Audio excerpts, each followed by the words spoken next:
Captain Elena Vasquez floated in her spacesuit, staring at the massive pile of metal and machinery that stretched for kilometers in front of her. The alien ships had dumped it all here just outside Pluto's orbit, like someone throwing away old furniture. The coalition called it development aid for primitive species.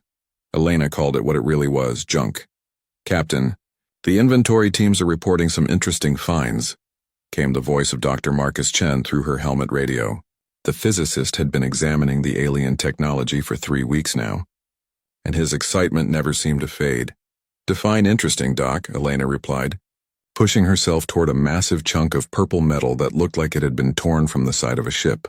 The metal was covered in strange symbols that glowed faintly in the darkness of space. "Well, this hyperdrive core that the Altarians threw away, it's not actually broken. The quantum frequency is just different from what they use now. And these plasma conduits from the Cedians, they're not damaged either. They're just old models." Elena grabbed onto the purple metal and pulled herself along its surface. Her magnetic boots clanked as they attached to the hull. "So they gave us their old stuff instead of broken stuff?" "Exactly. It's like someone giving you a perfectly good car from 20 years ago and calling it junk because they have a newer model."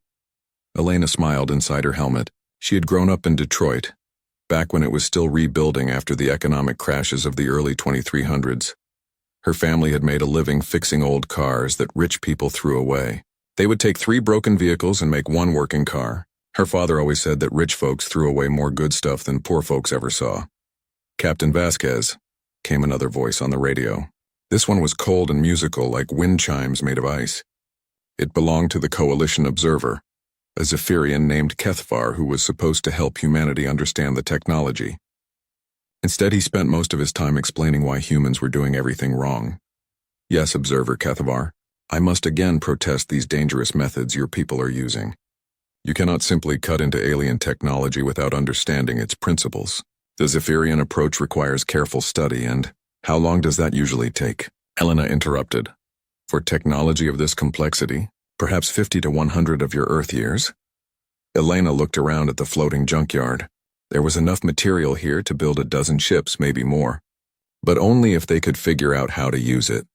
"Observer, with respect, humanity doesn't have 100 years to study every bolt and wire. We need to learn by doing. Your species' impatience will lead to disaster," Kethvar replied. "There are protocols, safety measures. You cannot simply—" The radio went silent as Elena switched to a private channel. "Chief Williams, you getting all this?" Chief Petty Officer Sarah Williams laughed. Her nickname was Torch because she could weld anything to anything else and because she had a temper that could melt steel. "Oh, I'm getting it all right. These crystal folks want us to spend the next century reading the instruction manual while our colonies get raided by pirates. That was the real problem. Earth had 12 colony worlds now, scattered across nearby star systems. They were growing fast, but they were also vulnerable. Human ships were tough but slow, built for long journeys rather than fighting. The pirates who attacked trade routes had stolen coalition technology that was 50 years ahead of anything humans could build. What do you think, Torch? Can we make something useful out of this pile?" "Captain, I've been looking at these components for weeks. The aliens are smart, no doubt about it, but they think inside the box. They follow rules. They do things the proper way." Sarah's voice carried the satisfaction of someone who had never done anything the proper way in her life. "Me? I've been welding since I was 12. My daddy always said that if it doesn't fit, make it fit. If it doesn't work, make it work." Elena pushed off from the purple hull and drifted toward a cluster of damaged engines. They were from 3 different species, built using completely different principles. To the aliens, they were incompatible junk. To Elena, they looked like puzzle pieces waiting to be fitted together. "Doc, what's your honest assessment? Can we build something that works?" Dr. Chen's voice carried careful excitement. "Elena, I've been running simulations. If we combine the Altarian hyperdrive with the Cetian power systems and use Vorthan hull plating, we could create something unprecedented. It won't look like anything the Coalition has ever seen, but the math says it should work. Should work. Will work. The technology is all compatible at the quantum level. It's just that no one has ever tried combining it this way because each species thinks their method is the only correct method." Elena nodded inside her helmet. That sounded about right. She had seen the same thing in the military. Every branch thought they had the best way to fight, the best equipment, the best training. But the soldiers who survived were the ones who learned from everyone and threw out the rule book when they had to. Observer Kethvar, are you still listening? I am, Captain Vasquez. I hope you're not planning to proceed with this madness. I'm planning to proceed with this project. My people need defenses, and this technology can provide them, with or without coalition approval. The silence on the radio stretched for a long moment. Finally, Kethvar spoke again. Very well. But I will not be responsible for the consequences of your reckless experimentation. Fair enough. You can put that in your report. Elena looked around at the massive collection of discarded technology. Somewhere in this pile was the solution to humanity's problems. She was sure of it. The aliens saw junk because they only knew how to use their own technology in their own way. But humans had always been good at making do with less. They fixed things instead of replacing them. They found new uses for old tools. All right, people, she said, switching back to the general channel. Let's get to work. Torch, I want you to start cutting samples from everything. Doc, keep running those simulations. I want to know what happens when we combine technologies that were never meant to work together. And if it doesn't work? Dr. Chen asked. Elena smiled as she watched human workers swarming over the alien debris, already cutting and measuring and planning. Then we'll try something else. That's what humans do. We keep trying until something works. As the weeks passed, more human ships arrived. Engineers, physicists, welders, computer specialists, even artists who could help design new hull configurations. They all looked at the alien junk and saw possibilities instead of problems. The Zephyrians had given humanity table scraps, expecting them to be grateful and spend decades learning to use them properly.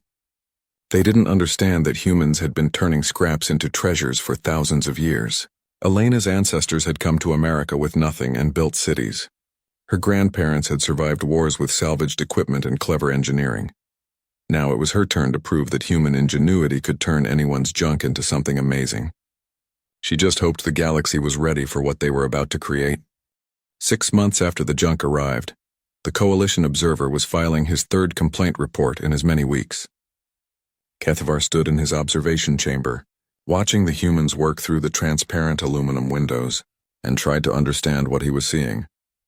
The humans had built a massive framework in space, a skeleton of metal beams that stretched for 2 kilometers, but it didn't look like any ship construction he had ever witnessed. Instead of following proper engineering protocols, the humans were welding pieces from dozens of different alien technologies together in ways that should have been impossible. Dr. Chen, Kethvar called over the communication system. I must protest once again. Your people are combining Altarian quantum resonance systems with Cedian bioneural networks. These technologies are fundamentally incompatible. Dr. Chen looked up from his workstation, where holographic displays showed energy patterns that hurt Kethvar's eyes to look at. The human physicist had dark circles under his eyes from working 18-hour days. But his enthusiasm never seemed to fade. Observer. That's exactly why it works, Chen said, manipulating the hologram to show energy flowing through impossible pathways. The Altarians use quantum frequencies that the Cedians abandoned 1,000 years ago. But we found out that those old frequencies can interact with Cedian bioneural networks in ways that create feedback loops. Instead of interference, we get amplification. Kethvar's crystalline body darkened with confusion. That should not be possible. The quantum mathematics are wrong, Chen interrupted, then quickly added. I mean, they're not wrong for how the Altarians use the technology, but they assume certain limitations that don't actually exist. When you combine the systems differently, the math changes. Chief Williams floated past the observation window, her welding torch creating brilliant sparks as she fused a piece of purple Altarian hull to a section of living Cedian metal. The biometal was actually growing around the quantum resonance chamber, creating connections that no engineer had ever designed. This is madness, Kethvar muttered. But he couldn't stop watching. The humans worked with a chaotic energy that frightened him. They cut pieces apart and welded them back together in new configurations. They ran tests that should have destroyed the equipment. They ignored safety protocols that had kept spacefaring civilizations alive for millions of years. And somehow, it was working. Captain Vasquez drifted up to the observation window and tapped on it with her magnetic wrench. Observer, want to see something interesting? Kethvar activated the communication system reluctantly. What is it, Captain? We just finished the first test of the hybrid propulsion system. Want to see how fast this thing can go? The ship is not complete. Testing an incomplete vessel is extremely dangerous. Elena grinned through her helmet visor. That's what makes it fun. Don't worry, we're just testing the engine section. No crew aboard except remote drones. Kethvar watched as the humans activated their Frankenstein creation. The forward section of their ship framework began to glow with energy patterns he had never seen before. The Altarian hyperdrive cores hummed with power, but instead of opening a normal hyperspace tunnel, they created something that looked like a tear in reality itself. The test section shot forward and vanished. Where did it go? Kethvar asked, his voice higher than usual. Dr. Chen checked his instruments. It should be arriving at the test coordinates near Jupiter right about now. On the long-range sensors, a new contact appeared near Jupiter. The test section had traveled 4 billion kilometers in less than 3 seconds. That is impossible, Kethvar whispered. Our fastest ships take 47 seconds to make that journey. Yeah, well, our ship isn't following your rules, Chief Williams said over the radio. She was already back to work, welding another impossible connection between incompatible technologies. Over the following weeks, Kethvar watched the humans continue their insane construction project. They built weapons that used phase-shifted energy to punch through shields without touching them. They created armor that learned from each attack, adapting its molecular structure to resist whatever hit it. They even installed an artificial intelligence system that was part Zephyrian logic crystal, part Vorthan quantum computer, and part human intuition engine. It should not work, Kethvar repeated to himself daily. But it did work. The humans had taken discarded technology from 6 different species and created something entirely new. The worst part was how happy they seemed about the whole thing. Elena Vasquez sang old Earth songs while she worked. Dr. Chen spent his breaks explaining his theories to anyone who would listen, his eyes bright with discovery. Chief Williams had started calling the ship Beautiful Ugly, because it looked like a patchwork nightmare but performed like a dream. Captain, Kethvar called one day as Elena welded a final connection on the main hull. I must ask you something. Shoot, Observer. Why are your people so willing to risk everything on untested technology? My species would spend decades in simulation before attempting what you have done in months. Elena stopped welding and looked toward the observation chamber. Observer, my great-grandmother used to tell me stories about the old days on Earth. During the wars, human engineers would take parts from crashed enemy planes and use them to fix their own aircraft. They didn't have time to study the technology for years. They had to make it work right now or people died. She pointed her welding torch at the massive ship taking shape around them. This isn't about following protocols or doing things the proper way. This is about survival. Our colonies are getting attacked by pirates with stolen coalition technology. Our people are dying. We need something that can protect them, and we need it now. But the risks are worth it, Elena finished, because the alternative is doing nothing while people suffer. Kethvar was quiet for a long moment. Then he asked, What will you call this vessel? Elena looked at the ship with pride. It was ugly by any conventional standard, a patchwork of different hull designs and technologies that had never been meant to work together, but it was also beautiful in its own way, like a piece of art made from recycled materials. We're calling her the UES Phoenix, Elena said, because she's rising from the ashes of everyone else's throwaway technology. Kethvar filed his final complaint report that night. In it, he wrote that the humans had violated every known principle of safe engineering and created something that should have been impossible. He recommended immediate intervention to stop their dangerous experiments, but as he watched the Phoenix take her maiden voyage through the solar system, moving faster than any ship he had ever seen and performing maneuvers that defied physics, Kethvar found himself wondering if maybe, just maybe, the humans were onto something that his ancient and careful civilization had forgotten. Sometimes the best way forward wasn't the safe way or the proper way. Sometimes it was the human way. 2 years after the Phoenix project began, Captain Elena Vasquez sat in the command chair of the strangest warship ever built. The bridge was a mixture of technologies that shouldn't have worked together, but somehow did. Zephyrian crystal displays showed energy patterns while Cedian bio-neural networks processed data through living circuits that pulsed with soft light. The whole ship hummed with power that felt almost alive. Captain, we're receiving a distress call, announced Lieutenant Commander Torres from the communications station. It's the colony ship New Hope. They're under attack by pirates near the Kepler system. Elena felt her jaw tighten. The New Hope carried 8,000 colonists, including families with children. They were heading to establish humanity's 13th colony world, carrying everything they needed to start a new life among the stars. How many pirate ships? Elena asked. Sensors show 5 vessels. They appear to be using stolen coalition technology, faster and better armed than our standard defense ships. Dr. Chen looked up from his science station. Elena, the Phoenix is still experimental. We don't know how she'll perform in actual combat. Then I guess we're about to find out, Elena replied. All hands to battle stations. Set course for the Kepler system. Maximum velocity. Chief Williams spoke from the engineering station. Firing up the hybrid drive system. Hold on to something, people. This is going to be a wild ride. The Phoenix shot forward, tearing through space faster than any human ship had ever traveled. The combination of Altairian hyperdrive technology and Cedian bio-neural navigation systems created a method of travel that was part science and part instinct.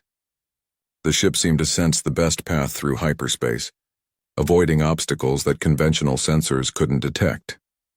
Observer Kethvar stood at his monitoring station, watching the energy readings with growing alarm. Captain Vasquez, your ship is exceeding all safety parameters. The quantum stress levels are approaching dangerous levels. Observer, we're heading into combat to save human lives. I don't care about safety parameters, Elena replied without taking her eyes off the tactical display. The journey to the Kepler system took 37 minutes. When they dropped out of hyperspace, Elena saw the battle already in progress. The New Hope was a massive cylinder designed for carrying colonists and supplies, not fighting. Her shields were flickering under the assault from 5 sleek pirate vessels that darted around her like wolves attacking a wounded bear. Pirates are using modified Vorthan interceptors and what looks like a stolen Altairian heavy cruiser, Torres reported. They're demanding surrender and threatening to kill all colonists if the New Hope doesn't comply. Elena studied the tactical display. The pirate ships were fast and well armed, but they were following standard coalition battle tactics. They stayed at long range, using their superior speed to avoid return fire while wearing down their target's shields. Torch, what's our weapon status? All systems green, Captain. The phase shift cannons are charged and ready. The adaptive missile system is loaded with every type of warhead we could stuff into the tubes. Elena smiled grimly. The Phoenix's weapons were another example of human innovation applied to alien technology. Instead of building conventional energy weapons, they had created phase shift cannons that could punch through shields by existing in multiple dimensions at once. The adaptive missiles used Cedian biotechnology to change their warheads mid-flight, becoming whatever type of weapon would be most effective against their target. Open a channel to the pirate ships, Elena ordered. The main screen flickered to life, showing the scarred face of a Vorthon pirate captain. His species looked like humanoid lizards, and this particular specimen had clearly seen plenty of combat. When he saw the Phoenix, his eyes widened in confusion. What in the 7 hells is that thing? The pirate captain hissed. It looks like someone built a ship out of scrap metal. This is Captain Elena Vasquez of the UES Phoenix, Elena said calmly. You are attacking human civilians under the protection of Earth Defense Forces. Withdraw immediately or face the consequences. The pirate captain laughed, showing rows of sharp teeth. Human, your little junk pile doesn't scare me. We have 5 modern warships equipped with the best stolen technology in the galaxy. Surrender now and we might let you live. Counteroffer, Elena replied. Leave now and I won't turn your ships into space debris. The pirate captain cut the communication and immediately ordered his ships to attack. Elena watched as 5 vessels that should have been able to destroy any human ship turned toward the Phoenix with weapons charging. All weapons. Fire at will, Elena commanded. What happened next would be talked about in taverns and spaceports across the galaxy for years to come. The Phoenix didn't fight like a normal ship. Instead of staying at long range and trading shots, she dove straight into the middle of the pirate formation like a berserker with a death wish. The phase shift cannons opened fire, and energy beams that existed in multiple dimensions at once tore through the pirates' shields as if they weren't there. The adaptive missiles followed, changing from armor-piercing warheads to shield disruption charges to electromagnetic pulse bombs as they flew. But the most terrifying thing about the Phoenix was how she moved. The combination of alien technologies allowed her to change direction without following normal physics. She would be flying straight ahead one moment, then suddenly be moving at a 90-degree angle without slowing down. The pirate gunners couldn't track her movements because they made no sense. Their shields are down, Torres reported with excitement. The phase shift weapons are cutting right through their defenses. One of the Vorthan interceptors exploded as its power core overloaded. Another found itself face-to-face with the Phoenix's forward guns and disappeared in a ball of plasma. The stolen Altarian cruiser tried to run, but the Phoenix was faster, catching up and disabling its engines with surgical precision. Within 10 minutes, the battle was over. 3 pirate ships were destroyed, one was crippled and drifting, and the last had surrendered. The New Hope was safe, her shields restored and her crew cheering over the radio. "Phoenix, this is Captain Morrison of the New Hope," came a voice over the communication system. "I don't know what kind of ship you're flying, but you just saved 8,000 lives. How can we ever thank you?" Elena looked around her bridge at the impossible technology that had made victory possible. "Just get those colonists to their new home safely, Captain. That's thanks enough." As the Phoenix escorted the New Hope to safety, Elena received another communication. This one was from Admiral Chen of Earth Defense Command. "Elena, what the hell did you just do out there? We're getting reports from across the sector about a human ship that moves like nothing anyone has ever seen before."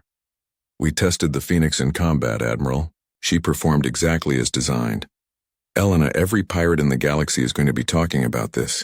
Word travels fast in the underworld. They're going to know that humanity has something new and dangerous." Elena nodded. "Good. Maybe that will make them think twice before attacking our people."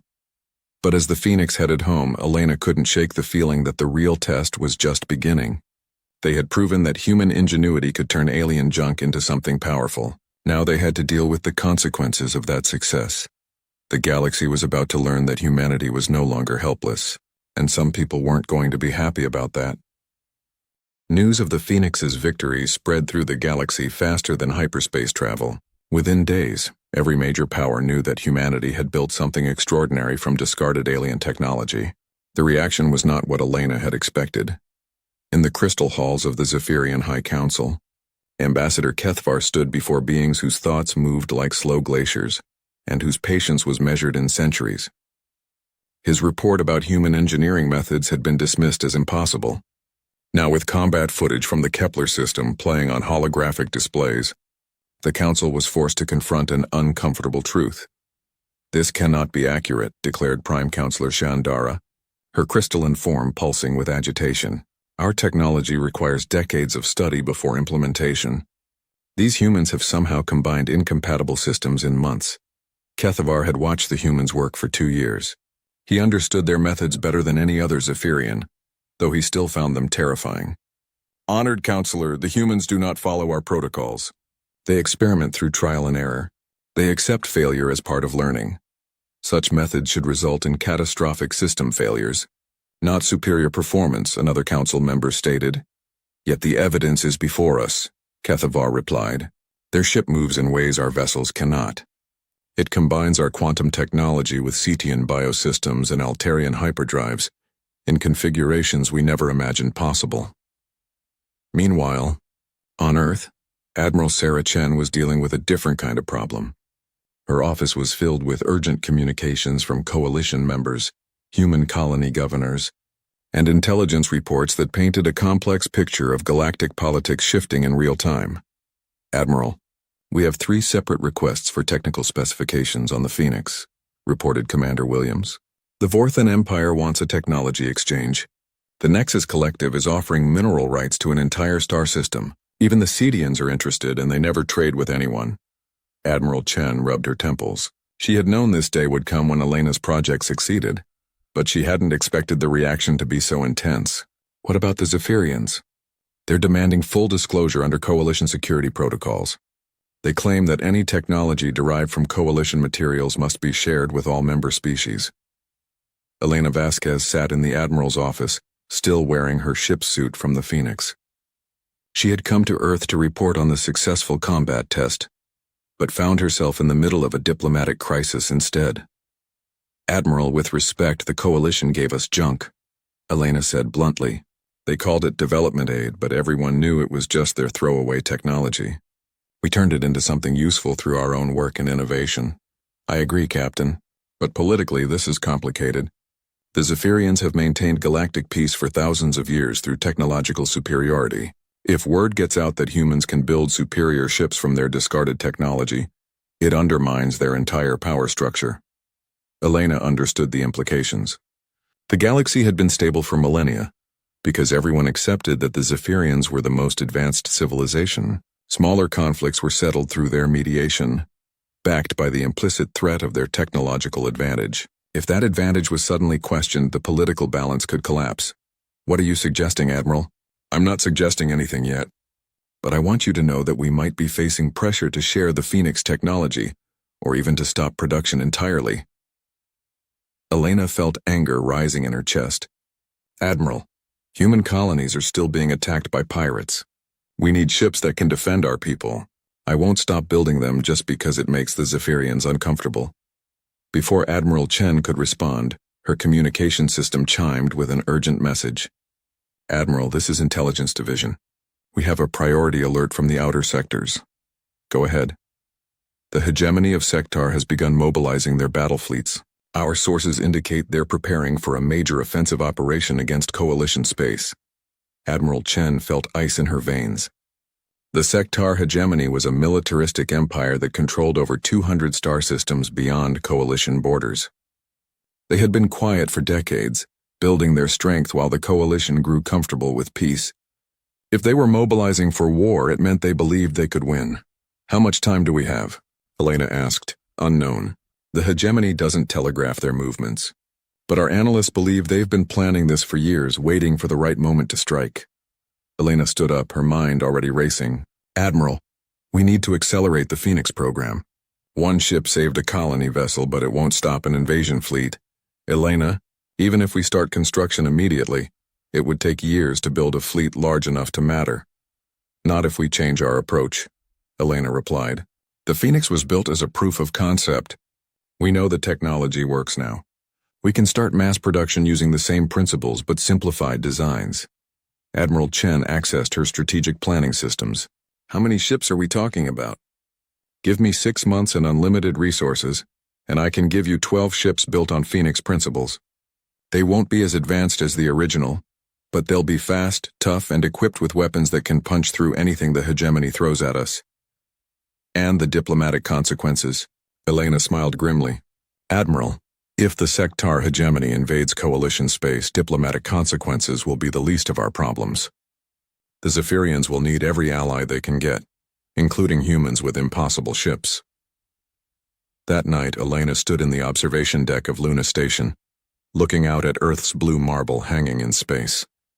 Somewhere out there, beyond the edge of Coalition territory, an enemy was preparing for war, and humanity, which had been considered a minor species just years ago, might be the key to stopping them.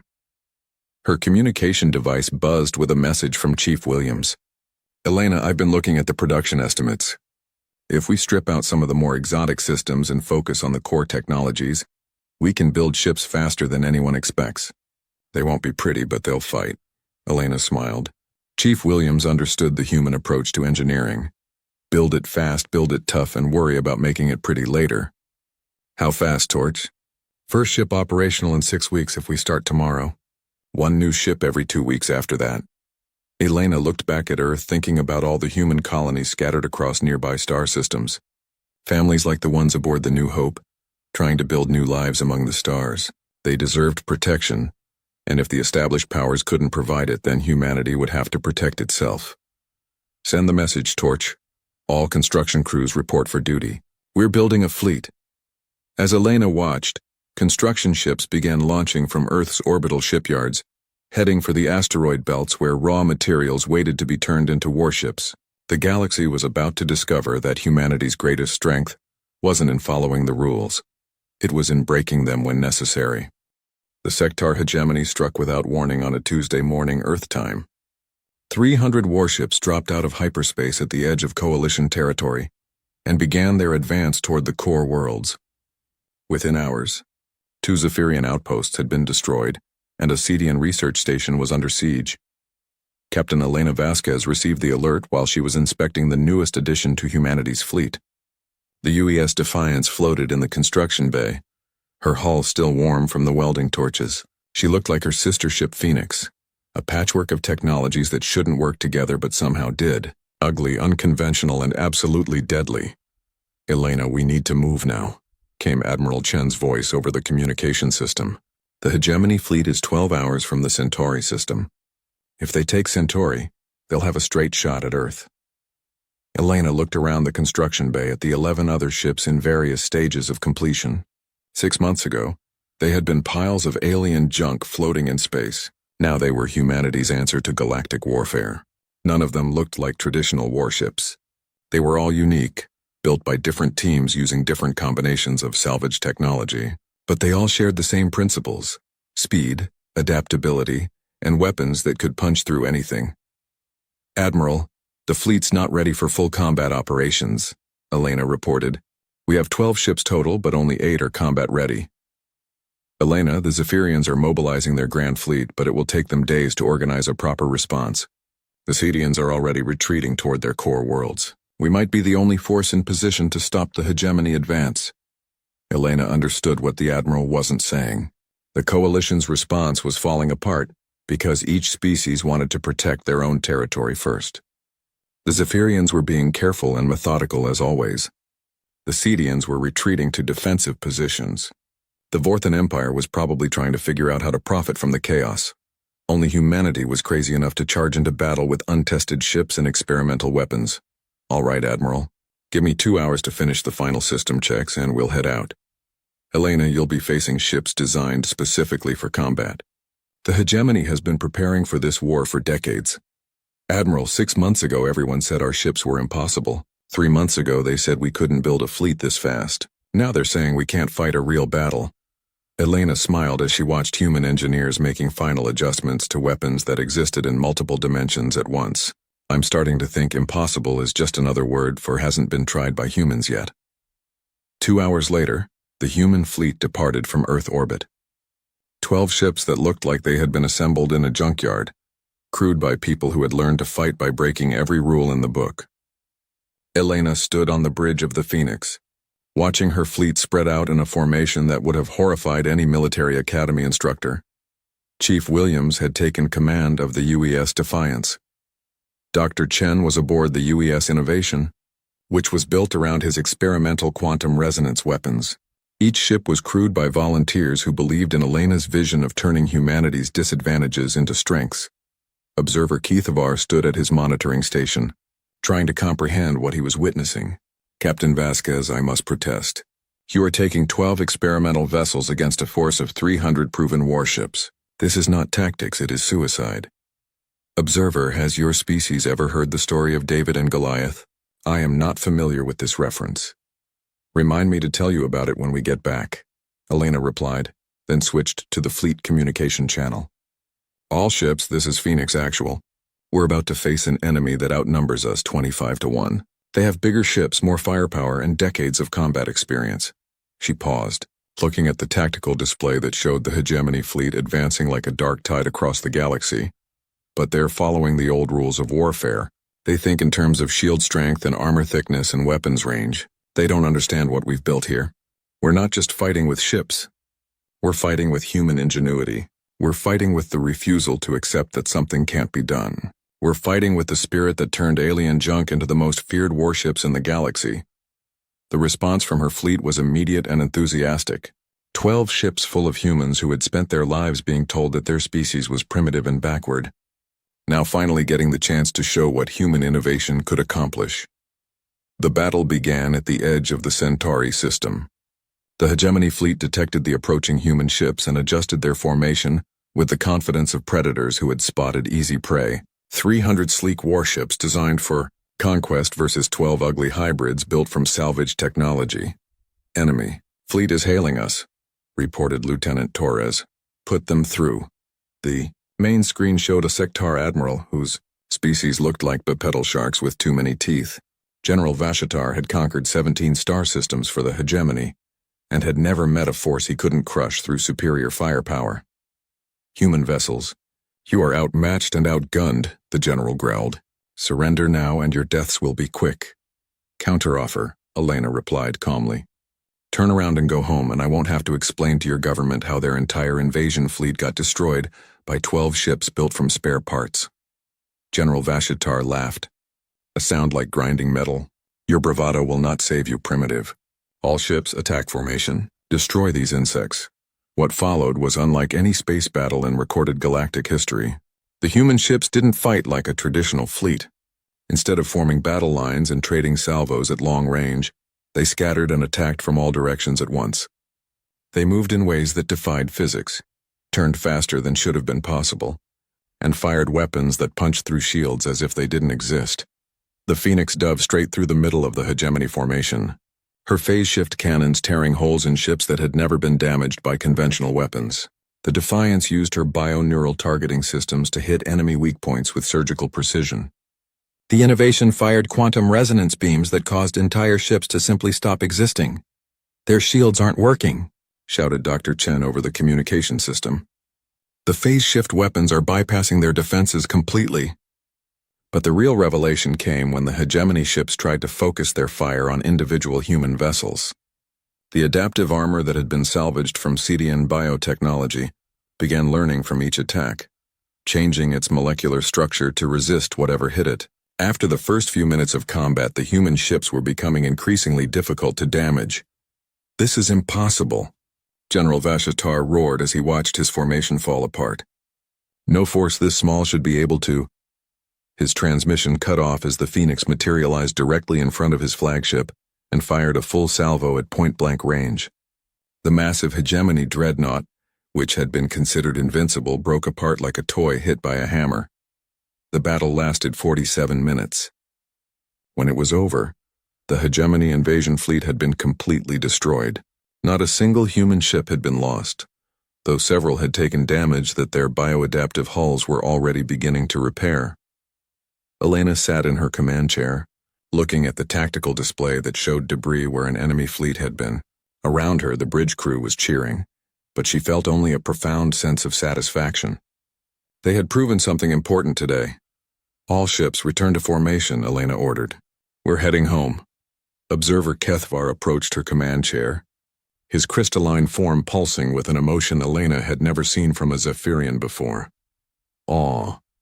Captain Vasquez, what your people accomplished today will change the balance of power in the galaxy." Elena nodded. "Observer, that was always the plan. The Coalition gave us junk because they thought we were primitive. But we turned that junk into something that can protect not just humanity, but all the peaceful species of the galaxy." As the human fleet headed home, Elena received a communication from Admiral Chen. "Elena, we're getting reports from across Coalition space. Every major government wants to know how 12 human ships destroyed an entire invasion fleet. Tell them the truth, Admiral.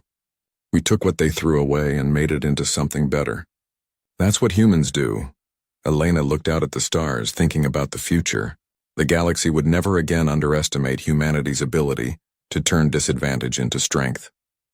They had built the most feared warships in the galaxy from other people's junk, and in doing so, they had earned their place among the great powers of space. The age of human ingenuity had begun. The ancient warning. The massive crystal dome of the Galactic Council building stretched across the horizon like a frozen ocean. Inside, creatures from 1,000 different worlds filled the enormous chamber. Some walked on 4 legs, others floated in bubbles of their home atmosphere. A few existed as pure energy, their forms shimmering like living lightning. Elder Archivist Kelthara stood at the center podium, her 6 arms holding ancient artifacts that seemed to glow with their own inner light. The Vorthak were known throughout the galaxy as the keepers of history. Their species lived for thousands of years, and they never forgot anything they learned. "Fellow beings of the Council," Kelthara's voice echoed through the chamber, translated instantly into hundreds of languages. "What I am about to show you has been found on dead worlds across our galaxy. These warnings appear in ruins that are millions of years old."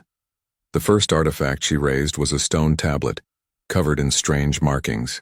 The symbols seemed to shift and change as delegates looked at them, each species seeing the message in their own ancient writing.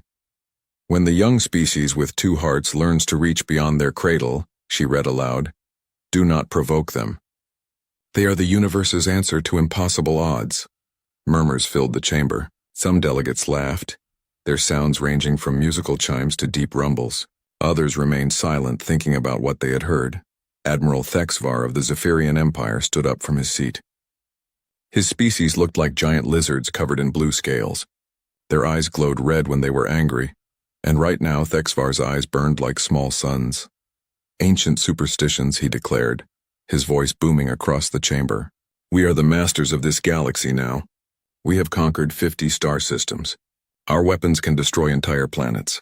What could some primitive species possibly do to threaten us? Kelthera held up another artifact. This one was a data crystal that pulsed with soft blue light. This was found in the ruins of the Maker civilization. They were the most advanced species we know of. They built machines that could reshape stars. Yet they left the same warning.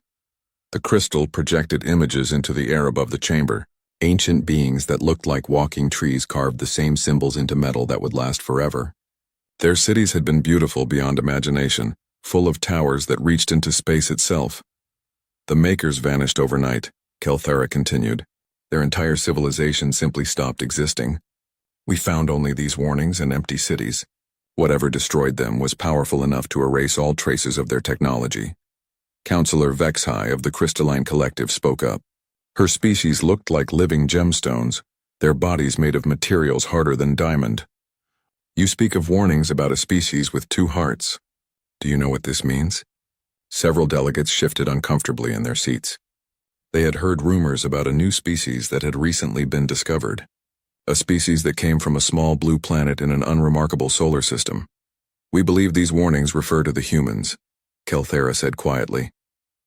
The chamber erupted in noise. Some delegates laughed even louder. Others began talking urgently among themselves. The humans were barely more advanced than cave dwellers compared to the great powers of the galaxy. Director Malvek of the Science Division stood up. His species had evolved from creatures like octopuses, with tentacles instead of arms and large, intelligent eyes. The humans are currently under observation quarantine in their home system. Our studies show they are indeed unusual but hardly threatening. In what way are they unusual? Asked Counselor Yathara of the Peaceful Federation. Molavec consulted his datapad. They have only one heart, but their emotional capacity suggests the warnings refer to something else. Perhaps their dual nature. They can be incredibly kind or unimaginably cruel. They show love for their young that borders on obsession, yet they have spent most of their history fighting each other. They fight constantly, Admiral Thexvar interrupted. Perfect soldiers for our armies. We should conquer them and add their warriors to our forces. That would be unwise, warned Elder Sage Quintel. His species, the Watchers, were among the oldest in the galaxy. They rarely spoke in council meetings, but when they did, others listened. We have observed humans for 50 of their years. They do not fight like other species. How do they fight differently? Asked Director Malvek. Most species fight over territory, resources, or dominance, Quintel explained. Humans fight over ideas. They will die for concepts that exist only in their minds. They call these concepts freedom, justice, love. They become more dangerous when they believe their cause is right. Admiral Thexvar's scales rippled with amusement. Ideas cannot stop plasma cannons. Concepts cannot destroy battle fleets. You speak nonsense, old one. Kelthera held up the final artifact. This one was different from the others. It looked organic, like it had grown instead of being made. This comes from the archive world of the eternal memory. The beings there stored all knowledge in living crystals that could think and remember. Before their world died, they sent this message into space. The organic crystal began to pulse and a voice filled the chamber. It sounded ancient and tired, like someone who had seen too much. We who have watched the stars be born and die leave this warning for those who come after.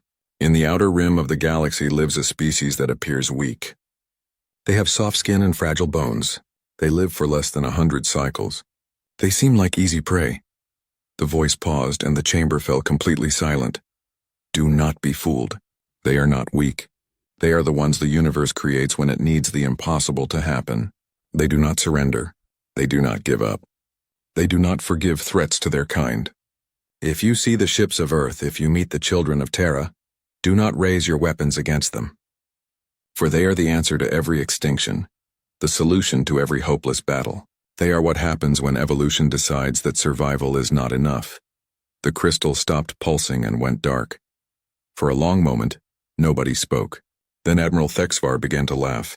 His laughter was deep and threatening, like rocks falling down a mountain. Fairy tales, he declared. stories to frighten children. The Zephyrian Empire fears no one, especially not some primitive apes from a backwater planet. But not everyone was laughing. The older species, the ones who had seen civilizations rise and fall, looked worried. They remembered other warnings that had been ignored. They had seen what happened to species who thought themselves masters of the universe. Counselor Prime Zareth called for order. The question before us today is simple. Do we accept the humans into our galactic community, or do we continue to keep them isolated? I propose a formal evaluation, Admiral Thexvar announced. Send a diplomatic mission to their world. Show them our power. Make them understand their place in the galactic order. If they submit properly, we can consider allowing them limited membership. Several delegates nodded agreement. It seemed reasonable. Most new species needed to understand galactic hierarchy before joining. But Elder Sage Quintel spoke one final warning. The humans have a saying in their language. They say to let sleeping dogs lie. We would be wise to remember this advice. What is a dog? Asked Admiral Thexvar. A creature they tame from wolves, Quintel replied. They turn the most dangerous pack hunters on their planet into loyal companions. Think about what kind of species can do such a thing. The vote was called. By a narrow margin, the Council approved the diplomatic mission to Earth. Admiral Thexvar volunteered to lead it personally. As the delegates filed out of the chamber, Kelthera remained behind, staring at the ancient artifacts. She whispered an old Vorthak prayer for those who go willingly into darkness. Somewhere in the depths of space, an automated probe sent a simple message toward a small blue planet. They are coming. First contact gone wrong. The Zephyrian fleet dropped out of faster-than-light travel at the edge of Earth's solar system, like predators surrounding wounded prey. 20 massive warships arranged themselves in a perfect formation, their dark hulls bristling with weapons that could crack planets open like eggs. Admiral Thexvar stood on the bridge of his flagship, the Conquest of Stars. Through the viewing screen, he could see the small blue planet that housed the humans. It looked so peaceful, so helpless. White clouds swirled over green and brown continents. How could such a quiet world inspire the ancient warnings they had heard? Sir, reported his communications officer, we are receiving multiple transmissions from the planet. They appear to be trying to communicate. Ignore them for now, Thexvar ordered. First, they need to understand what they are dealing with. The Admiral had planned this moment carefully. The humans needed to see Zephyrian power before any talking began. Fear was the foundation of respect, and respect was the beginning of proper submission. Target the small landmass in their southern ocean, he commanded, the one with no cities. Show them what our weapons can do. The ship's main cannon charged with a sound like thunder, energy that could vaporize mountains gathered in the weapon's core. Then, with a flash of blue light, the beam struck the uninhabited island below. For a few seconds there was nothing. Then the island simply ceased to exist. Where there had been land and trees and rocks, now there was only boiling ocean. The blast was visible from space, a bright flash followed by massive waves spreading in all directions. Now, Admiral Thexvar said with satisfaction, open communications. On Earth, in the emergency session of the United Nations, President Chen Wei watched the destruction on the main screen. Around her, leaders from every nation sat in stunned silence. The aliens had just demonstrated that they could erase any city, any country, any continent they chose. Mr. Secretary General, she said quietly, I believe our visitors wish to speak with us. The main screen flickered, and Admiral Thexvar's image appeared. His red eyes glowed with confidence as he looked down at the human leaders. People of Earth, he began, his voice translated by alien technology. I am Admiral Thexvar of the Zephyrian Empire. What you have just witnessed is a small demonstration of our power. We represent the Galactic Council, and we have come to offer you a choice. He paused, letting the weight of his words settle. You may join the galactic community under our guidance. This requires certain conditions. You will surrender all weapons of war. You will accept technological limitations to prevent you from threatening peaceful species. You will provide tribute in the form of resources and your most intelligent individuals for galactic service. President Chen stood up slowly. She was not a tall woman, but her presence filled the room. Behind her, military advisors and scientists waited for her response. Admiral Thexvar, she said, her voice steady and clear. We thank you for making contact with us. We are honored to learn that we are not alone in the universe. Thexvar nodded approvingly. The human leader understood the situation. However, President Chen continued, we must respectfully decline your offer. The alien admiral's eyes flared brighter. You decline? You saw what we can do to your world. We saw you destroy an empty piece of land, Chen replied calmly. We also saw that you chose not to harm our people. This tells us that you need something from us, or you would have simply taken what you wanted. Secretary of Defense Martinez leaned forward. Our answer is simple, Admiral. We appreciate the contact, but Earth will not submit to subjugation disguised as membership. If you wish to establish peaceful relations, we are willing to talk. If you wish to threaten us, then we have nothing more to discuss. Admiral Thexvar could not believe what he was hearing. These primitive creatures were refusing the generous offer of their galactic superiors. They had just seen their island vaporized, and they were still defiant. You do not understand your situation, he said, his voice growing dangerous. We offer you the choice to join willingly. If you refuse, we will take what we need anyway. Ambassador Sarah Chen, the president's daughter, stepped forward. She had studied xenopsychology and had prepared for this moment. Admiral, our species has a saying, the only thing necessary for evil to triumph is for good people to do nothing. We have seen what happens when civilizations submit to bullies. Our answer is no. The transmission ended abruptly. On the flagship, Admiral Thexvar stared at the blank screen in rage. His scales rippled with anger as he turned to his officers. They refuse our generous offer, he announced. Very well. Begin the bombardment of their major cities. Target their military installations first. When they beg for mercy, we will consider accepting their surrender. But as the Zephyrian fleet prepared to attack, something strange was happening on Earth. In every city, in every town, in every village, humans were receiving the same message on their phones, computers, and televisions. This is your president speaking. We are not alone in the universe. Visitors from space have demanded our surrender. They have threatened to destroy us if we do not submit. Our answer is the same answer humanity has given to every tyrant throughout history. No. The message continued. Today, we stand together as one species, one people, one world. We do not seek war, but we will not accept slavery. Every human being, regardless of nation or belief, is now part of Earth's defense. Contribute what you can where you can. We have survived ice ages, plagues, and world wars. We will survive this too. Something awakened in the human collective consciousness that day. It was not magic or mystical power. It was something far more dangerous, the complete unity of a species that felt threatened with extinction. In laboratories around the world, scientists began working with an intensity they had never known before. The alien ships were broadcasting on specific frequencies. Their weapons used recognizable energy patterns. Their shields operated on principles that human physics could understand. Military commanders coordinated across national boundaries that suddenly seemed meaningless. Weapons that had been pointed at each other for decades were now aimed at the sky. Ordinary citizens began to contribute in ways no one had expected. Engineers designed new systems. Programmers wrote code. Factory workers retooled production lines. Even children helped by freeing up adults for more critical tasks. Admiral Thexvar ordered the first bombing run 3 hours after the humans' refusal.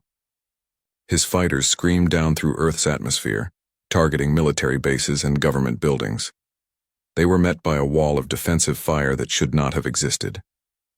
The humans had somehow coordinated their primitive weapons into a unified defense network. Missiles that had been designed to fight each other were now working together to bring down alien fighters. When the first Zephyrian ship was destroyed by human weapons, Admiral Thexvar realized he had made a terrible mistake. The explosion lit up the sky over Washington, D.C., and humans around the world watched their defenders draw first blood. That night, as alien ships burned in Earth's atmosphere, President Chen addressed the world again. Today, we learned that we are not the strongest species in the universe, she said. But strength is not what defines us. What defines us is that we do not quit. We do not give up. We do not surrender when faced with extinction. She paused, looking directly into the camera. Admiral Thexvar, you wanted to see what humans are capable of. You destroyed an empty island and called it a demonstration of power. Tonight we destroyed your ships and called it Tuesday. If you want to see what we can really do, keep threatening us. The message was broadcast on all frequencies, including the alien communication channels. Admiral Thexvar received the transmission on his bridge, surrounded by reports of lost fighters and damaged ships. For the first time in his military career, he felt something he had never experienced before. He felt afraid. Outside his viewport, the small blue planet continued to spin peacefully in space. But now he knew that its peaceful appearance was the most dangerous lie in the universe. The humans had just taught the Zephyrian Empire the first lesson in what would become known as the Terran Wars. Never mistake kindness for weakness. It was a lesson written in burning wreckage falling through Earth's sky. The swarm awakens, Doctor. Elena Vasquez had not slept in 4 days. Her eyes were red with exhaustion, but her mind had never been sharper. Around her in the underground laboratory beneath CERN, the greatest scientific minds on Earth worked with desperate intensity. The energy signature from their weapon shows a quantum cascade pattern, she announced to her team. If we can reverse the polarity and create an interference wave, it would disrupt their shields, finished Dr. James Park, looking up from his calculations. Elena, this is brilliant, but we need exotic matter to make it work. Already on it, called Dr. Amara Singh from across the room. She held up a small container that glowed with strange light. The wreckage from their crashed fighters contains materials we've never seen before. I've managed to isolate the key components. Above them, the world had changed completely in just 1 week. The alien attack had triggered something that military historians would later call the Great Awakening. Humanity had discovered that when faced with extinction, they could accomplish impossible things. In Beijing, General Liu coordinated with military leaders from every nation on Earth. Old enemies worked together as if they had been allies for centuries. Russian missiles protected American cities. Chinese satellites guided European fighters. Israeli technology merged with Iranian engineering. Report from Sector 7, announced Colonel Martinez.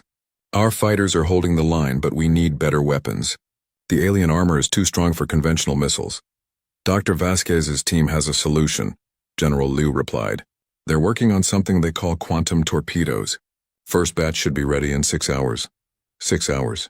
3 months ago, developing a new weapon would have taken years. Now humans were creating technology that had never existed before, in less time than it took to cook a turkey. The secret was not just human intelligence. It was human desperation combined with human cooperation. Every person on Earth understood that if they failed, their species would cease to exist. Admiral Thexvar studied the reports from his fleet with growing concern. In 1 week, the humans had shot down 40 of his fighters. Their defenses were getting stronger every day. Somehow they were learning from every attack and adapting faster than should be possible. Sir, reported his intelligence officer, we've intercepted human communications. They're sharing all technical information freely. Every discovery made by one group is immediately sent to all other groups. That's impossible, Thexvar declared. No species shares military secrets during wartime. The humans are, sir. They've created what they call an open-source war effort. Every scientist, engineer, and inventor on their planet is working together. Admiral Thexvar felt his confidence begin to crack. This was not how warfare was supposed to work. Species were supposed to fight among themselves even while facing external threats. They were supposed to hoard their best weapons and technology. They were supposed to be selfish and divided. But somehow the humans had turned their entire planet into a single weapon. On Earth, the impossible was happening every hour. In Detroit, car factories were building spacecraft using principles learned from captured alien technology. In Tokyo, electronics manufacturers were creating computer systems that could predict alien attack patterns. In Mumbai, software engineers were writing programs that turned every connected device into part of a planetary defense network. The most remarkable transformation was happening in the smaller cities and towns. In rural Kansas, farmers were using their tractors to build missile launchers. In the Amazon rainforest, indigenous tribes were using traditional hunting knowledge to track alien scouts. In the Arctic, researchers were building weapons that used extreme cold as a weapon. Maria Santos stood in her kitchen in Mexico City, helping coordinate food distribution for the entire continent. Her neighbors were building radio equipment in their garages. Her children were solving mathematical equations that helped aim the city's defenses. The entire human species had become a military organization, but one unlike anything the galaxy had ever seen. Incoming transmission from the alien fleet. announced the communication officer at Global Defense Command. President Chen authorized the connection. Admiral Thexvar's image appeared on the screen, but he looked different now. His confident smile was gone. His red eyes showed uncertainty. "People of Earth," he began, "you have fought bravely, but you cannot win. My fleet carries weapons that can destroy your entire planet. Surrender now, and we will spare your major population centers." President Chen looked tired but determined. Behind her, advisors from every nation waited for her response. "Admiral," she said simply, "you had your chance to leave in peace. You chose war instead. Now you get to see why the universe left warnings about us." "You are one small planet against the might of the Zephyrian Empire," Thexvar replied. "We have conquered 50 star systems. And we're about to show you why the other 49 will be your last," Chen answered. The transmission ended. Admiral Thexvar turned to his tactical officer. "Begin the planetary bombardment. Target their largest cities. Make them understand the price of defiance." "Sir," the officer hesitated, "we're detecting some unusual activity on the planet's surface." "What kind of activity?" "They appear to be launching something." "Multiple launches from all continents." On the main screen, dots of light rose from Earth's surface like a swarm of angry insects. Hundreds of them, then thousands. "What are those?" Thexvar demanded. "Unknown, sir. They're too small to be ships, too large to be missiles." Dr. Elena Vasquez watched from the command center as her quantum torpedoes streaked toward the alien fleet. Each one contained technology that had been theoretical just days ago. Each one represented the combined knowledge of humanity's greatest minds. But more importantly, each one carried something the aliens didn't understand: human determination made manifest. The first torpedo reached the Zephyrian flagship and detonated against its shields. For a moment, nothing seemed to happen. Then the shields began to flicker and fade. "Impossible," breathed Admiral Thexvar. "Our shields are impenetrable." "Not anymore," Dr. Vasquez whispered from Earth. The second wave of torpedoes struck home. Alien ships that had seemed invincible began to take damage. Their perfect formations broke apart as captains tried to avoid the impossible weapons that shouldn't exist. "Sir," reported the tactical officer, "we're losing ships. Whatever those weapons are, they're disrupting our technology at the quantum level." Admiral Thexvar stared at the tactical display in disbelief. His mighty fleet, the pride of the Zephyrian Empire, was being torn apart by a species that had been using rockets just 50 years ago. "How is this possible?" he whispered. On Earth, President Chen addressed the world once more. "Today we learned something important about ourselves. When we work together, when we fight for our survival, when we refuse to give up, there is no force in the universe that can stop us." She paused. Watching alien ships burn in the darkness of space, Admiral Thexvar wanted to know what humans are capable of. This is just the beginning. As the first Zephyrian capital ship exploded in a burst of brilliant light, every human on Earth felt the same emotion: pride. Not pride in their individual achievements, but pride in what they could accomplish as a species. The aliens had awakened, something that had been sleeping in human DNA since their ancestors first looked up at the stars and wondered what was out there. They had awakened the swarm, and the swarm was angry. The pack mentality. The emergency session of the Galactic Council convened in complete chaos. Delegates from hundreds of species filled the chamber, all talking at once. The massive viewing screens showed real-time footage from the Sol system, where something unprecedented was happening. Admiral Thexvar's proud fleet was retreating. "This is impossible," declared Minister Kuxai of the Hegemony Worlds. "The Zephyrian Empire has never retreated from a primitive species." Elder Sage Quintel of the Watchers sat quietly in his chair, but his ancient eyes held a look that might have been satisfaction. "We tried to warn them," he said softly. On the main screen, they watched human ships pursuing the retreating Zephyrian fleet. The human vessels looked crude compared to the sleek alien designs, but they moved with deadly purpose. More importantly, they fought like no species the Council had ever observed. Director Mulvek of the Science Division was frantically analyzing the combat data. "Look at this," he announced to the chamber. "The humans are not just fighting as individuals or even as military units. They're fighting as a single organism." The screen showed tactical displays of the battle. Human ships moved in perfect coordination, but not because of superior communication technology. They seemed to anticipate each other's actions, working together with an instinct that went beyond training. When one human ship is damaged, Mulvek continued, others immediately move to protect it. When one discovers a weakness in alien defenses, that information instantly spreads to every human force. They share victories and failures as if they were all part of the same mind. Admiral Kethvar, Thexvar's cousin, stood up from the Zephyrian delegation. His scales were pale with shock. Request immediate reinforcement of the Sol system. Send the 2nd and 3rd battle fleets. You want to send more ships? Asked Counselor Prime Zareth. Your cousin requested reinforcements 3 days ago. Where are those fleets now? The answer appeared on the viewing screen. The 2nd fleet was scattered across 3 star systems, individual ships fleeing human pursuit. The humans had somehow learned to track Zephyrian vessels through faster-than-light travel, and were hunting them down one by one. How are they following our ships through hyperspace?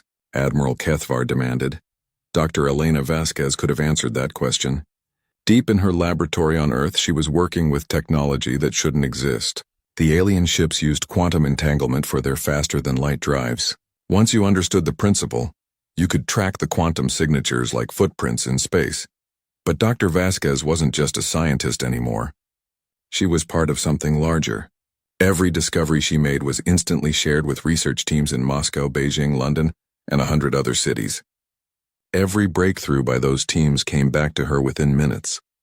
Humanity had become a collective intelligence focused on a single goal: the complete elimination of any threat to their species.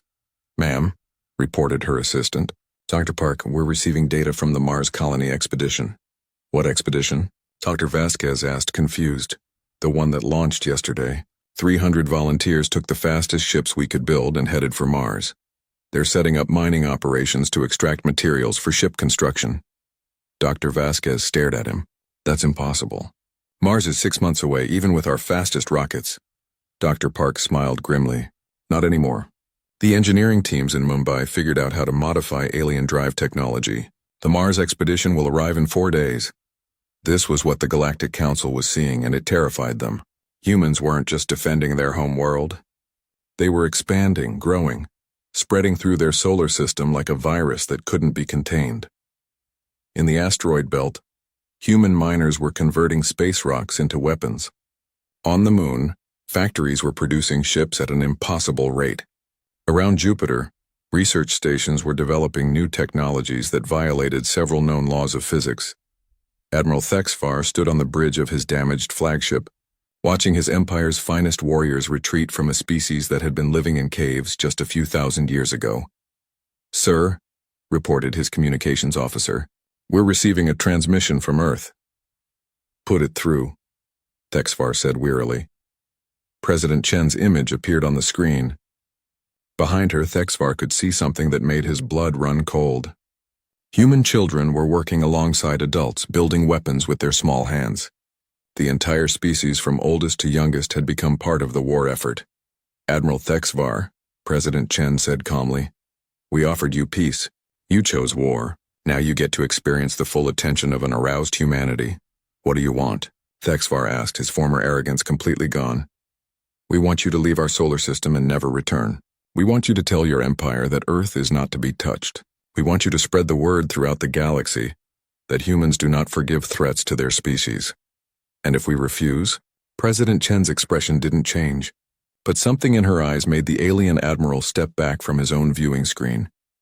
Then we will hunt down every Zephyrian ship, every Zephyrian world, every Zephyrian colony, and we will end your empire completely, not because we want to conquer you, but because we cannot allow a threat to our children to continue existing.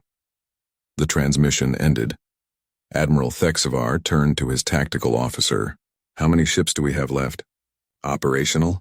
43 ships out of the original 120. And how many human ships are pursuing us? Over 300, sir. And more are launching every hour. This was the moment Admiral Thexvar understood the ancient warnings. The humans weren't just fighting a war. They were exterminating a threat. They would keep building ships, keep fighting, keep pursuing their enemies until the threat was completely eliminated. They fought like a pack of wolves protecting their young, but with the intelligence and technology of a spacefaring civilization. On Earth, the transformation was complete. Governments still existed, but they were secondary to the species-wide coordination that had emerged.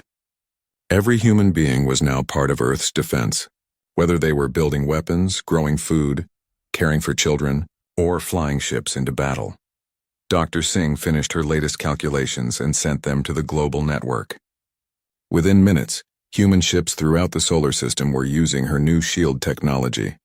The aliens' weapons, which had seemed so powerful just weeks ago, were now almost useless against human defenses.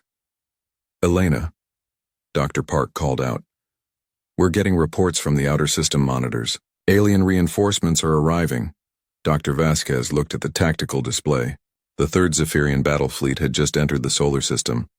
200 fresh ships with undamaged weapons and full supplies. "How long before they reach Earth?" she asked. 6 hours, Dr. Vasquez smiled. It was not a pleasant expression. "Send a message to all human forces. Tell them we have visitors. Also activate Project Prometheus. Are you sure?" "We've only tested it once." "We're sure," Dr. Vasquez replied, speaking for the entire human species. "It's time to show the galaxy what happens when you really make us angry." Project Prometheus was humanity's greatest secret. For 2 weeks, every human settlement in the solar system had been working on it. Miners in the asteroid belt, colonists on Mars, researchers around Jupiter, even the crew of the space station orbiting Saturn. They had turned their entire solar system into a weapon. As the Zephyrian Third Fleet approached Earth, they had no idea that every asteroid, every space station, every seemingly innocent piece of space debris was actually a carefully positioned component of the largest weapon ever built. Admiral Colthex, commander of the Third Fleet, was confident in his mission. His ships were fresh, his crews were rested, and he had studied the tactical reports from his predecessor's defeat. "The humans caught Thexvar by surprise," he told his officers. "We know what to expect now. We will not underestimate them." An hour later, as his fleet approached the orbit of Mars, Admiral Colthex received a simple message from Earth. "Welcome to our solar system. You should have heeded the warnings." Then the humans showed the Galactic Council what a truly aroused humanity could accomplish. The entire solar system opened fire at once. The universe's answer, Admiral Colthex had commanded fleets for 300 years. He had conquered 12 star systems and subjugated 47 different species.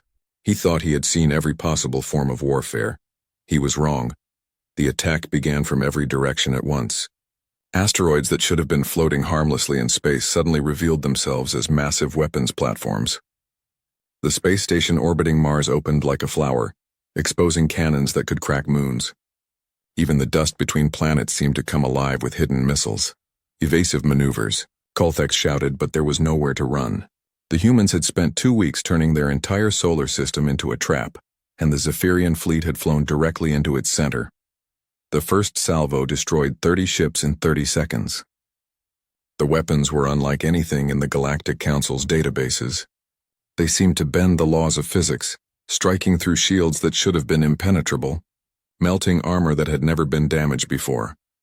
"Sir," his tactical officer reported with panic in his voice, "we're detecting weapon signatures from every planetary body in this system. The humans have armed their moons."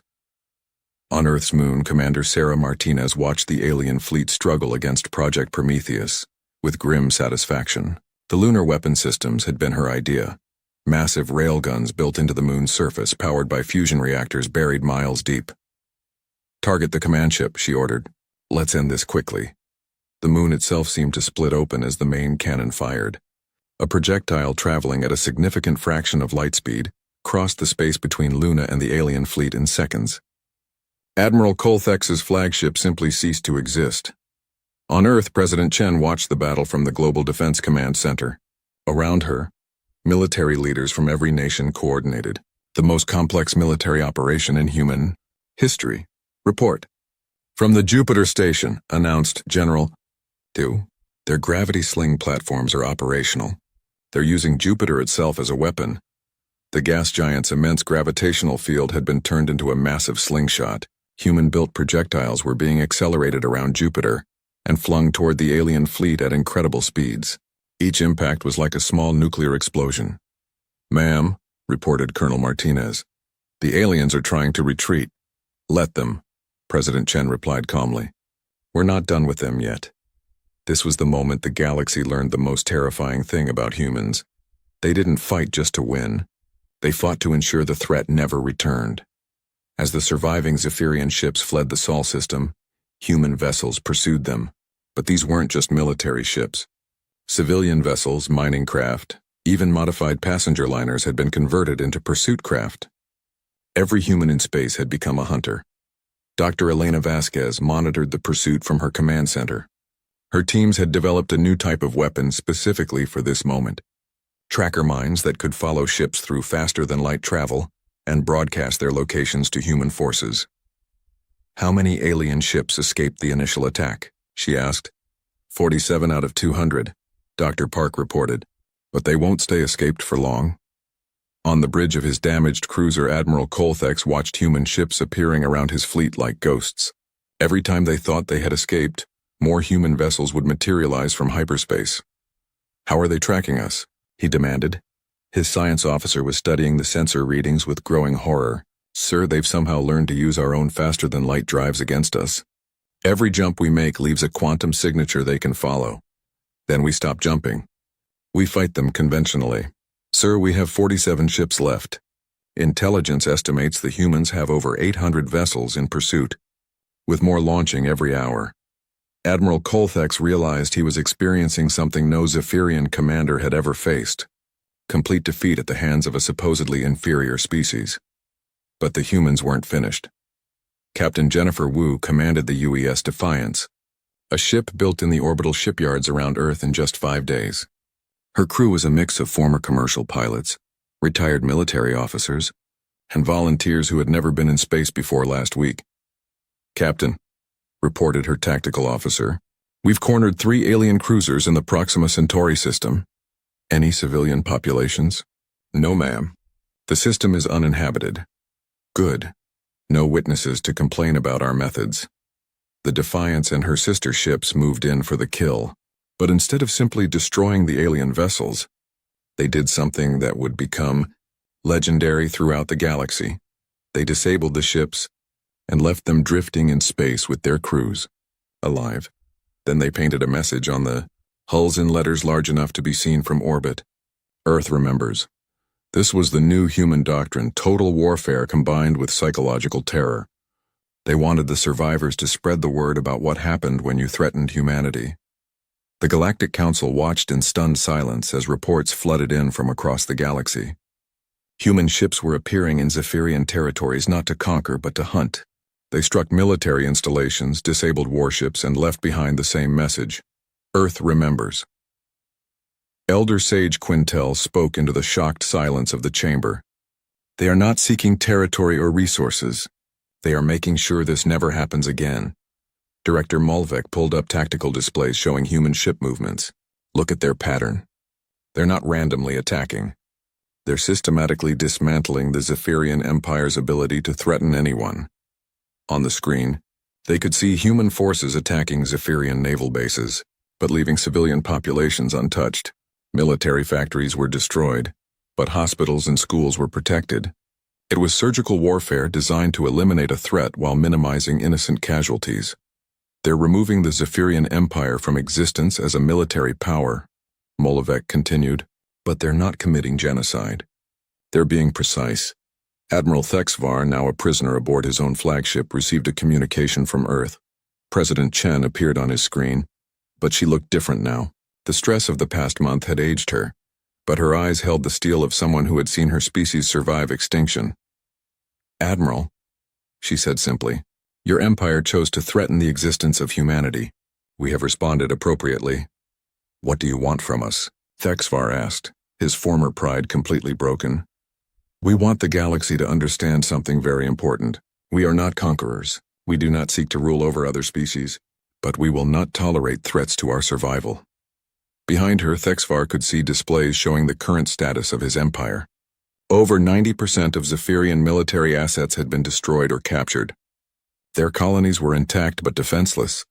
"Your people can continue to exist," President Chen continued. "Your civilians will not be harmed.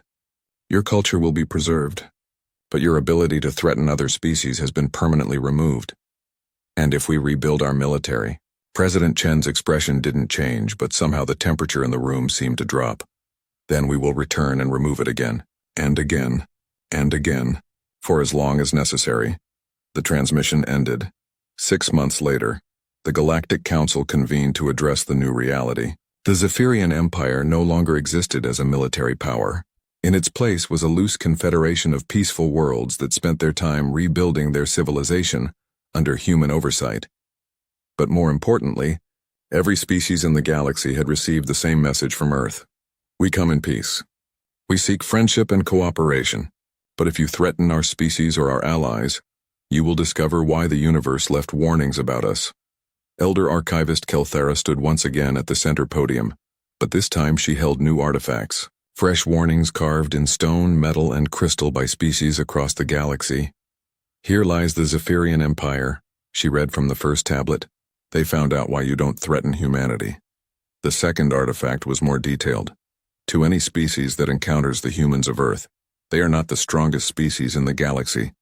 They are not the most advanced, but they are the most dangerous when threatened. They fight not just to win, but to ensure their children never face the same threat. Approach them with respect and they will be your greatest allies. Threaten them and they will end you. The final artifact was the simplest and most terrifying. It was a small metal plate with just 4 words in the universal trade language. Earth remembers. Earth watches. As delegates filed out of the chamber, many were already composing messages to send to Earth. Messages of friendship, trade agreements, and mutual defense pacts. Because they had learned the most important lesson in galactic politics. It was much better to have humanity as a friend than as an enemy. In the depths of space, human ships continued their patrol of known space. They were no longer hunting Zephyrian survivors. Now they were protecting the trade routes, assisting colonies in distress, and exploring new star systems. But every ship carried the same message on its hull. Earth remembers. It was a reminder to the galaxy that humanity had not forgotten the lesson of the ancient warnings. They had become the universe's answer to impossible odds, the solution to every extinction event, the species that appeared when survival was not enough, and the galaxy was better for it.